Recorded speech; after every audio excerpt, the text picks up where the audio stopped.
safeguards. And yet the United States in 2005 and 2006 signed the US-India Civil Nuclear Agreement, also known as the 123 Agreement, the Hyde Amendment in the US Congress. They passed a special amendment, and also this meant that the United States would stand as surety for India in the nuclear suppliers group to provide India with nuclear material for the reactors which will be built by American companies.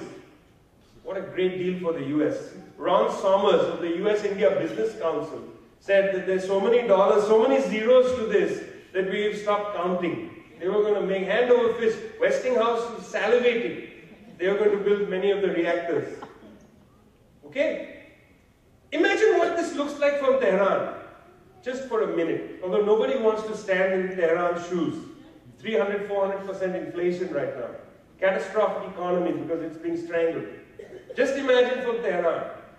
India, just to repeat myself, out of the NPT, out of IEA, twice exploded nuclear weapons, 1974 and then 1998, is now embraced by the United States into a nuclear deal where the United States is surety for India to go to the nuclear suppliers group to get material, whereas Iran, inside the NPT, inside the IAEA, whose Director General reports have consistently shown there's no weapons program, is being strangled. They think of 1953, when Mossadegh was overthrown in a CIA coup. They think of the 1920s, when Reuters was making money in Iran and manipulating his own media company. It becomes Reuters eventually. Mr. Reuters played a big role, making hand over fist money in Iran. That's what they are thinking. They are not seeing this as a principled attack on Iran. They see this as a political attack on Iran. And what did India do as a quid pro quo for the nuclear deal? One, the gas pipeline agreement fell apart. Secondly, twice India voted in the IAEA. Now remember, India has a position in the board of the IAEA, but is not a member of the Non-Proliferation Treaty and is not under IAEA safeguards. That means India is on the board of an organization whose rules it doesn't follow. But India voted twice against Iran in the IAEA as a deal, this is revealed in the WikiLeaks cables, as recompense, as payment for breaking that gas pipeline with Iran, that whole deal. That is what imperialism does to our part of the world.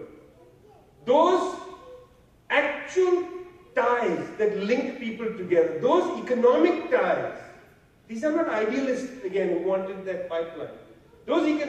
Those have to be sacrificed to support somebody else's interests. It's not in India's interest or the Indian Janta's interest to sign a nuclear deal with the United States. Today, off the coast of Tamil Nadu, there is a life and death struggle going on to stop a nuclear reactor being built. Kondukulam struggle. People have buried themselves on the beach and are refusing to move. They don't want a nuclear reactor. They have less problem with a gas pipeline. But listen to this, and this is toward where I'm going to end. It's impossible to strangle Iran, even though they are trying hard. The United States and Canada are part of the ISAF team that are occupying Afghanistan.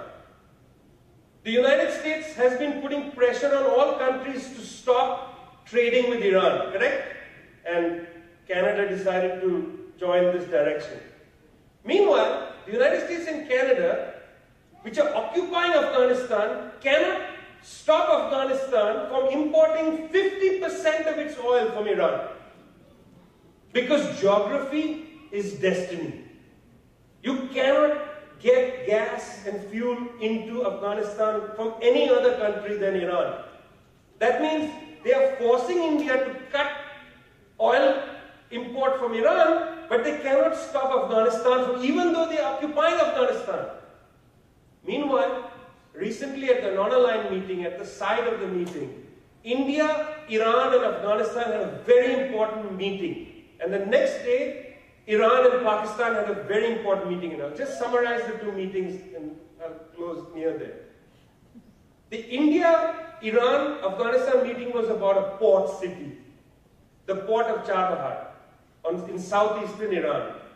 India has substantially invested in the reconstruction of that port. India built a train line and a road from Kandahar to the Iran border. The Iranians have built a train line and road from the port to the border to meet the thing. The idea is that India wants access to trade in Central Asia and Afghanistan. And this port is going to be completed. This is going on regardless of the strangulation. And guess what? I bet you've never heard of this deal. I bet this has never been reported in the, what is it, National Post? Globe and Mail even. I bet nobody reports any of this stuff. The next day, the Iranians and Pakistanis met. And they talked about a port city in Balochistan, which was heavy investment from the Chinese and Singaporeans. Recently, the port of Gwadar was turned over to the Chinese. What the Pakistanis and Iranians talked about was building a rail and road link between Chabahar port and Gwadar port. In other words, they don't want these two ports to see each other as competitive. There's enough business in Central Asia for everybody. But to get there, you have to go through Pakistan, Iran and Afghanistan. These countries are going to link themselves to each other inevitably. The future is in regionalism. The future is not in imperialism. Imperialism is a fantasy. Imperialism wants to bomb countries into submission. Regionalism wants to link people together so they can improve their livelihood. 20 odd years ago, I was doing my dissertation research in, I guess this was 92. I was in Punjab. At that time I was in Jalandhar. And I met, this is for you, I met a very great poet whose name was Gurdas Ram Alam. Not many people know him, but he was a great poet. And I have some of his books, but he recited a few lines and I'll share them with you. And then, so this is the few lines. Kyun bhai nihala, azadi tu hai dekhi. Na bhai prava, na khadi na vekhi. Main jaguti suni asi, ambala ti aayi si. Thank you very much.